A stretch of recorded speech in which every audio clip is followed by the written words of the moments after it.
Yeah, thank you, Philip. Yes, first of all, thanks for having me. Thanks for the invite, Daniel. Yeah, it was very nice that you reached out to me. Definitely, of course, because of the topic that we have to discuss today. And I was very keen in listening to the previous speeches because they paved the ground already quite nicely. But also for me, it's always quite good because I lived here in Mainz for 3 years, 20 years ago. So it's always good to come back, right? Right. The title of my little talk is a little bit lengthy, but I'm sure that, let's say, you, well, get the notion. Data spaces is a collective action to create an infrastructure for the data economy. Usually, I mean, if I supervise PhDs and somebody comes along with a lengthy title like this, I would say these guys usually do not know what they're talking about because they put all the buzzwords in. But let's see where we end up with. Right. So I'd like to address three points mainly. First of all, I would like to come back to why we all do this, you know. I mean, and sometimes that seems to be or tends to be forgotten because it's just not an end in itself, or because of the fact that we don't have anything else to do. There is a necessity to share data, right? And I would like to touch upon that because that is always useful in also the discussions that we had before the break, when we talk about standardization, agreeing on data formats and API standards and so on and so forth. It's always good to have a joint goal that you want to achieve, and that usually stems from, well, the purpose that you address or the business requirements you want to meet. And then I would like to, in a second step, touch a little bit about data spaces. Rolf talked about it already. And also I would, let's say, share a couple of personal reflections with you when it comes to the data economy. And also, that was a question from the gentleman over here earlier on. What about China? Do they see it the same way? What are the US doing? I'd like to touch on this part of the talk on, let's say, what sometimes is referred to as the European values. And the third thing, of course, is why we are here. So what the heck has that to do with open source development and, let's say, community approaches, right? Right, so I was told by one of my academic teachers, or actually by multiple ones, I should say, started off with an example. Because that's always useful and that always paves the ground, as I said, why are we doing this? And this one is taken from one of the large data ecosystem and data space initiatives that I happen to be engaged in as well, which is Catena-X, which addresses a couple of, let's say, well, shared challenges in the automotive industry. As a side remark, those are not relevant in automotive industry only, but basically are important for literally all companies that produce something, I would say, right? As you can see here on the left-hand side, Catena-X is tackling a couple of, let's say, well, use cases that, well, represent these challenges, but also opportunities. The first one is, let's say, the transition towards the circular economy. I mean, it's pretty clear that we can't continue as we did in the past by just following a sequential pipeline business model and just producing waste in enormous amounts.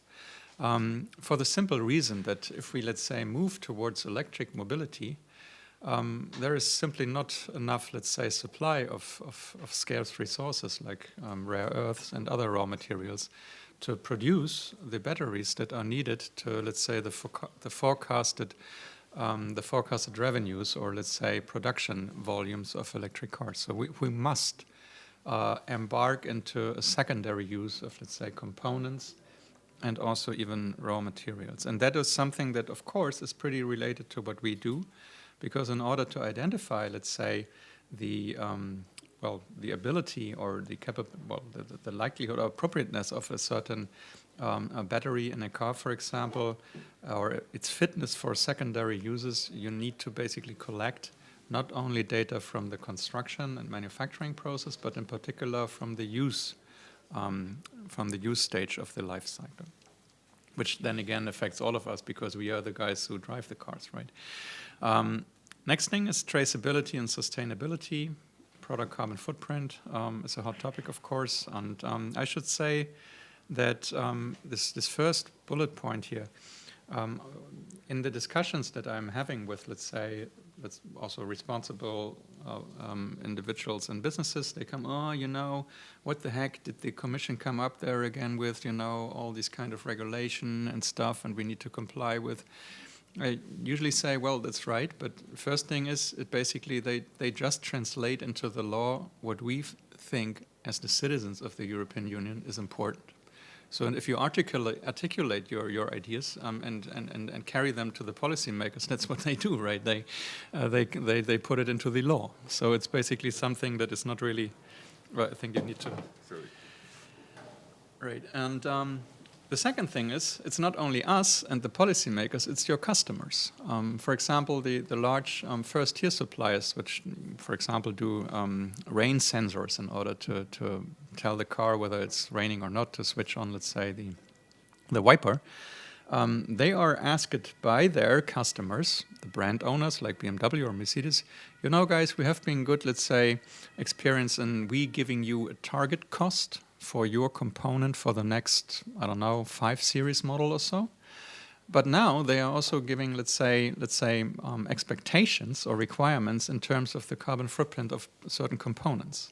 So and then you need to be able to have a detailed account on the carbon dioxide emissions that occur during the production and the logistics, the transportation of that particular piece and component, right? So it's not something that is, you know, a vague requirement from the Brussels ivory tower.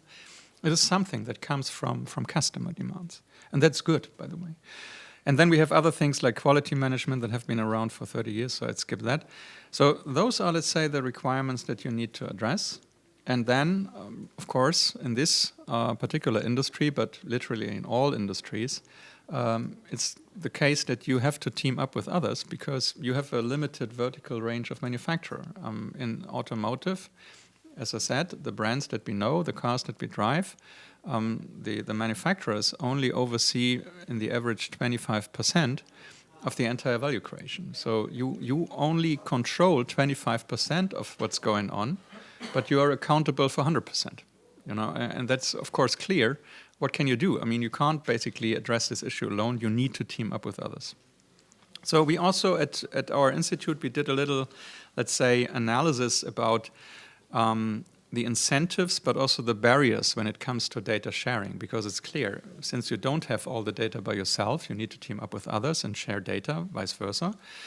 And there are a couple of, let's say, things that we can identify in terms of technical means. We talked about it, missing standards, lack of interoperability in certain cases. However, but also the incentive, if we come up with data sharing, let's say, scenarios, that it will also be, let's say, addressed. Societal or social incentives, so purpose is important for many companies. Also, I can say for us as Fraunhofer, it's a very important driver to attract talent. And of course, economic aspects are also to be considered in terms of, let's say, new business models, new collaborations, for example, to embark in the circular economy. So now what does it has that all to do with, let's say, the European strategy for data? And Rolf, of course, outlined that very, very comprehensively and nicely, so I don't want to repeat that. But I'd like to, as I said in the beginning, share a couple of observations that that I made in the course of the last, I would rather say, decade, since we started with the Data Space Initiative. First of all, there are many, let's say, policymaker strategies out there which are not really readable and also not very, very helpful, to be honest. I'm thinking in particular of the one in Germany, I must say, because it's just an account of things that are important, but not a strategy. In contrast, I like the data strategy of the European Union very much because it's pretty concise and to the point. You know, it's relatively clear what is at stake and also what we want to do. And next to other things, for example, that let's say 80% of the data is unused, which is not so good because data is, in contrast to other resources, something that we in Europe have at a certain, abundance. So we should make use of it. And if the data is not used, it cannot unfold its value. So if it just sits in a database and it's never used, well, of course, you can't leverage the value that's inherent, right?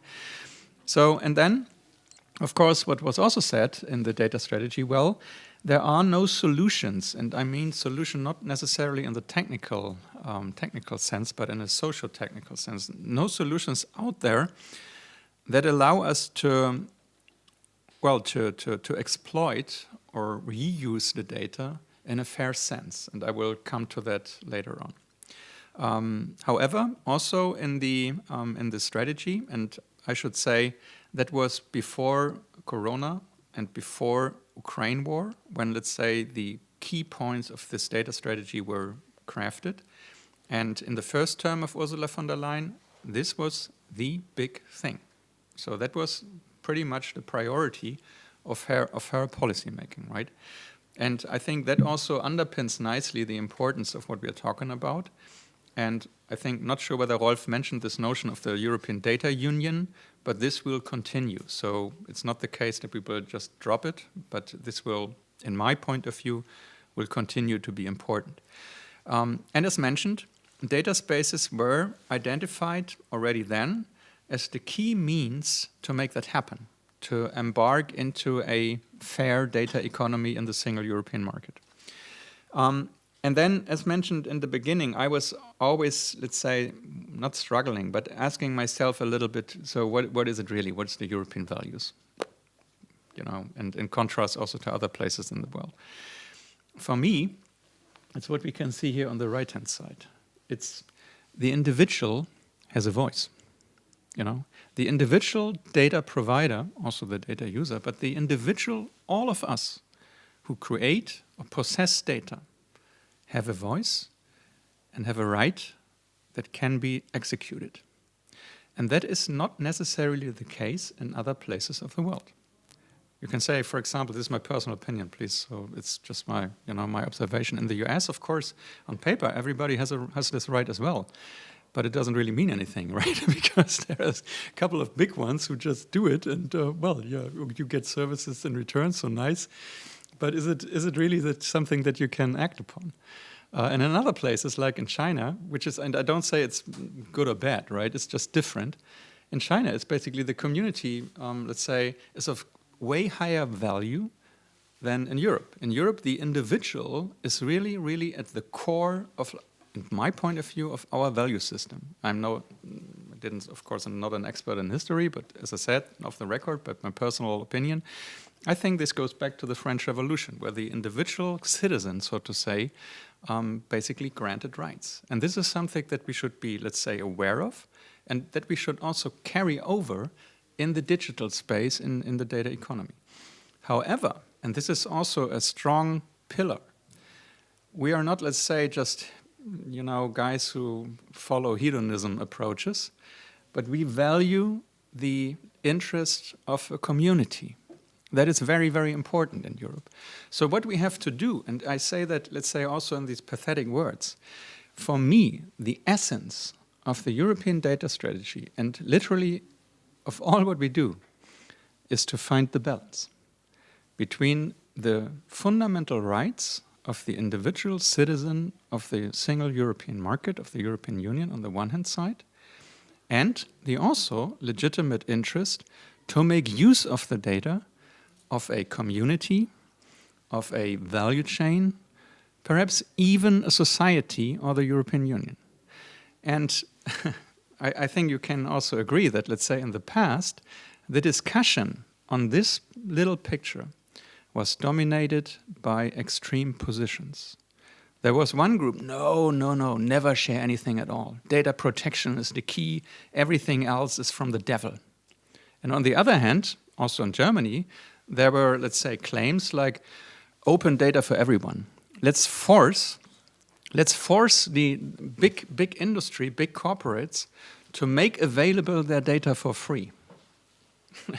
And both sides does not work. So what we need to find is, let's say, the balance, right? That's important. first of all, if we address such a, well, moon mission, I would say, we need to get a clearer understanding about, let's say, the fundamental terms that we use. This is, at the moment, not an exact science. Rolf mentioned that as well. To me, I think we have on top in this, let's say, three-partite architecture, layered cake, the ecosystem where, you know, freedom of, let's say, business models should be, let's say, the design paradigm. So we need to encourage, let's say, small and big businesses to be innovative and to also prosper. On the lower part, we need to, in the end, establish some sort of distributed data infrastructure. So a software infrastructure which helps us to make data available, to store the data, to pre-process the data, to check quality, but also in particular to share it with others in a fair, let's say, environment. And in the middle, what we end up then with is some sort of, let's say, data space, which could also be interpreted as a digital twin of a certain domain, of a, for example, of a value chain, of a city, something like that. Right. And the European data strategy was then, of course, let's say, put into action. And I think that's also very clear because it mainly follows two streams. And I can say that because I listened very carefully to not only to Rolf but also to our friends in the data unit of the Commission, in particular Ivo Vollmann, who is chairing the European Data Innovation Board, where I have a guest seat in my role as a coordinator of the DSSC. So everything is very complex in Europe, of course. But he stressed it multiple times. So we implement the data strategy by putting a legal framework into place where we basically write down how we want to see a fair data economy in Europe and make that binding. And on the left-hand side, you can see two examples. For example, the Data Governance Act, which prevents, let's say, you know, disadvantageous pooling of data for the expense of individual users and data providers. And yeah, I think Michael will talk about it. Well, probably not necessarily about the Data Governance Act, but let's say about, data intermediaries, which are a means to overcome these, let's say, you know, cluster risks in terms of data pooling. And of course, the Data Act, which is a collection of, let's say, certain legislative parts. For us, I think what is important is, let's say, everything around Article 33, which is about interoperability of data sharing environments and in data spaces, and also, let's say, paves the way to something that we call the trusted data transaction. So there is this legal stream. And where I'm focusing on is on the right-hand side, the interoperability for innovation stream, as I call it, because interoperability was a notion that was stressed multiple times by Ivo and his group. Make sure that the data can be shared, because otherwise the value cannot be used. Right, so both at our institute, but also, let's say, in the greater ecosystem, what we try to do, we then translate it into something that forms an action plan for us, but also to, let's say, friends like IDSA, and also Christoph is here, Gaia X, and also puts, let's say, a little bit the different roles on a map, also for the Data Spaces Support Center.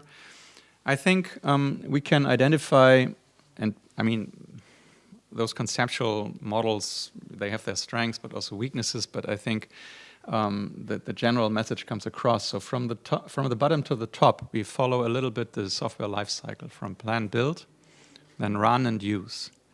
And I come to that later. And on the plan, build, and standard setting piece, we have been talking much about business requirements, like the example that I mentioned. So why do we need such a thing? Can't we do everything with distributed ledger technologies? And we heard before the break that this is also, of course, many advantages, but also downsides. Things can't be deleted properly and this kind of stuff. Or should we, let's say, follow the other extreme and dump all the data in one place with, let's say, one big, let's say, operator running it, where we don't feel so nice, because if we dump all our data in one lake, we do not really know who is really fishing in that lake, right? That is something that we want to prevent. So we had to specify our way, let's say the data space way, a hybrid way for the data economy in Europe. And what I also like is, let's say, what I agree upon with Michael Plagge and others from this community. Well, let's always keep in mind our paradigm, which is rough consensus and running code. So let's not spend too much time on the left-hand side, because on a sheet of paper, discussing terms and concepts has, let's say, decreasing marginal utility. At a certain point of time, you need to get it done and basically write the code. And this is what we can observe, because similar workshops like this one 5 years ago were, do we need that? What is it all about? No idea what a data space is. Now we are, let's say, we have progressed and matured as a community, and basically are implementing it.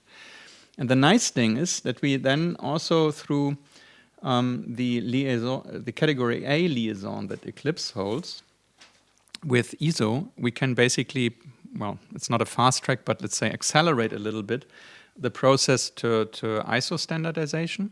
In particular, the 2151, which basically deals with data space characteristics, and that's a cool thing. So we can, out of Europe, create an ISO standard, because that's required not only for the uptake in other places of the world, but also when it comes to, sorry, when it comes to well, adoption. Because when I talk to, in particular, smaller companies, they say, Boris, I hear you, it sounds all nice, but show me the ISO standard and then I'll implement it.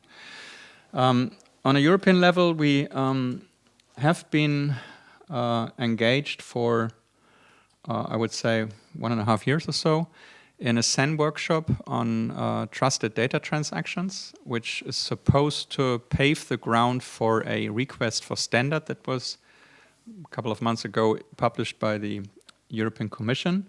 And I think that's very important, because we should not only, let's say, be satisfied with setting regulation. I'm usually not a big friend of regulation, I must also say that, but in this case I think it's needed.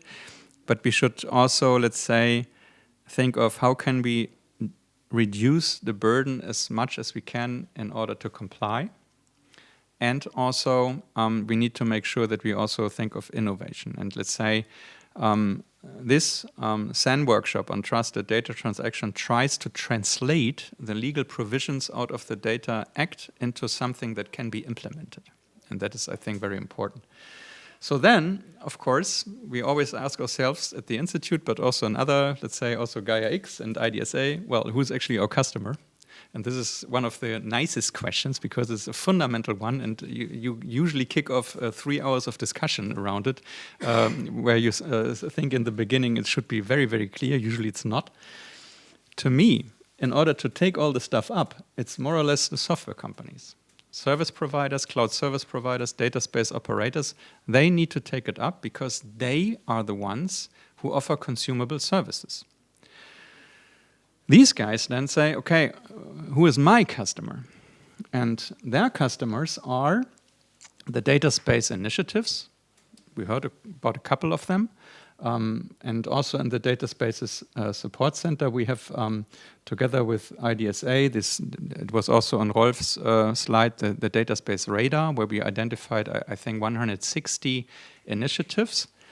Those are the customers of the orange ones here. And I don't want to step into all the details of the green block, but this is where the data sharing happens. This is where the value is created and captured. And this is important to understand, because the green ones, they pay the entire show in the end, right? So that's we should not forget about that. Sometimes it is forgotten. So, and this all happens not, let's say, in isolation or in, let's say, in a vacuum, but it happens, let's say, in the context of regulatory provisions. And there was this discussion that we had about, let's say, how is that, let's say, in Europe together. Oh, sorry, you have to unlock it once more. Compared to China, I will meet the people from the Chinese National Data Bureau tomorrow. So they are very interested in understanding what we do here. What we should keep in mind is the opportunity to export our standards into the world. Because this European values, that the individual has a voice, I think it's also appealing for guys in the US, for companies in Japan and Korea, and also in China. And that is a great opportunity that we have. Right, coming back to the example, so talking about, let's say, how does that materialize? We need to translate, let's say, these rules of the game into governance models, and Rolf already showed it. This is also something that we addressed in the Data Space Support Center. So it's not only about technology, but you also need to write down usually the 10 commandments or 10 golden rules here, which you have to sign with blood. Yes, I obey to these rules if I'm part of Catena X. And then it basically goes down to, let's say, a technical level where usage policies, access policies for the data in this value chain are specified by the data providers / data rights holders, and then exchanged both the metadata, the policies, and actually then in the end, coordinated, controlled the payload data controlled by the control plane in the Eclipse data space component connector. Right. I don't want to go through, let's say, too much details here. This is the list of use cases that Catena X is addressing, and every one of those saves money for the individual participant. I should say here that we should not forget that despite the fact that a data space is a, let's say, decentralized platform, so no central data store, and also no central data governance agency, but from an economic standpoint, it works like any other platform. And that is sometimes also forgotten. So we need to create critical mass in order for network effects to kick in order to increase the benefit for the individual participant. And that is something that I think is pretty much forgotten in the majority of data spaces that I see right now. Oh yeah, you know, I went live with my platform. The data space is live. Nobody's using it. It's like with Netflix or DAZN. I mean, I really see data spaces where, compared to the Netflix example, it would be like, okay, you wanna use Netflix. Okay, you have to pay $150 up front before even logging in. So, and they say, oh yeah, there's probably a lot of, let's say, cool streaming services, cool series in there, cool programs. So I just pay the $150. Then you need to register, and let's say all your stuff is checked, your ID and things like that. And then you have passed this as well. And then you enter, let's say, even on your TV set or on your computer, let's say that the Netflix landing page, and then you encounter nothing's going on there. And we need to think data ecosystems based on data space the same way we know it from the consumer app economy. We need to push the supply side to make it attractive. We need to lower entry barriers as much as we can, just give it away for free in the beginning. And basically then follow a freemium strategy. I also mentioned DAZN. I started off with DAZN with $4.99 a month. And I'm now basically locked into the family plus Goldens whatever at $49.99 a month. So, and I will keep it probably. Yes. Catena also has, let's say, an individual, let's say, open source track on the left-hand side, which is the so-called Tractus X project, as I hear, one of, let's say, the biggest ones or the most active ones. And I should say this is also a big achievement in this industry, because I think the automotive industry is one where the individual participants know each other better than in many other industries, which is probably also the reason why they, do not really trust each other as well. So they teamed up and formed this Tractus X project. And then we have the association. And of course, we have, let's say, also an operating company. DSSC was also mentioned. I skipped that for the sake of time. Please visit, let's say, the website. I can say it's lots of fun. It's really a great pleasure, and I'm serious about it. It's an honor to coordinate this, because it's Europe at its best. It's great spirit. And Christoph and I, we attended the general meeting last week in Leuven. And I think this is really also an important thing, because we need to provide blueprints, cooking recipes for the individual data space to give them orientation and to speed up their implementation. Good news is also there of, let's say, so technology is not an excuse anymore. There are, let's say, service providers out there. This is not, of course, exclusive, and it's probably also a bit outdated. But it's, of course, a dynamic market. But you can, if you want to build a data space, and you come along saying, "Oh, Boris, I understand, but there's no provider where I can buy one from." Nope, that's not true.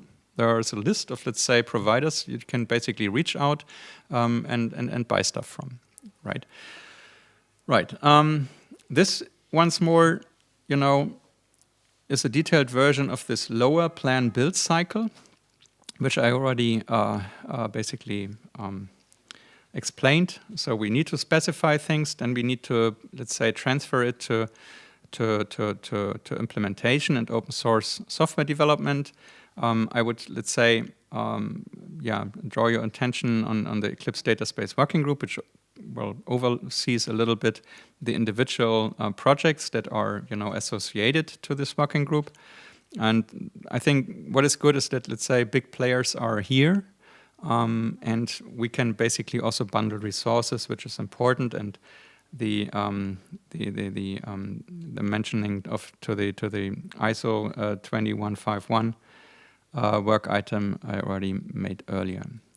So what does it, why is that important for open source? Well, for me, to be honest, when we started off the IDSA initiative 9 or 10 years ago, this was not on our radar in the first days, because we thought, okay, we will find, let's say, software companies and service providers who would just do it anyway. But then it was a clear demand from the ecosystems in the market. And they said, let's go open source. Why? Because it's a trust anchor in itself. So I'm preaching to the converted here, I know. It's also something where basically, which is directly meeting the requirements of, let's say, a data infrastructure for the fair data economy in Europe. We have the opportunity to be faster with standardization. And this is something that is, let's say, overseen and probably not really well understood in, let's say, also many, you know, public-private domains. We also, the third point, when Gaia was created, there was, let's say, this misunderstanding, oh, now the French and the Germans, they create the next European Google, which was never the idea. You know, we from the beginning, it was seen as a forum for a movement to bring, let's say, a community together. And I think this is, among the many, let's say, achievements that Gaia has made, probably the biggest one. That really, it created a movement. And I can remember, when was it, 2018 or so, in Berlin, there were, I don't know, 400 people came to the ministry buildings there to just work on different things about, let's say, how could that work. And that is still true. I think we have still a very significant member base in Gaia, and also maintain various hubs across the globe. So that has created something, that has created impact. Yeah. So the good thing with those proverbs is also always that, let's say, the people who are supposedly have said it can't complain. So usually, but I think this summarizes it nicely. So if you want to go fast, go alone. But if you want to go far, go together. And this holds true for what we do. It's sometimes really frustrating, I must say, because you're again and again, oh no, the next discussion, why is this connector nicer than that one, and can't we do everything with blockchain? Well, but in the end, if we go through this together and basically sustain and keep our direction, then we will be successful, and this will be longer lasting success than other models. Thank you very much.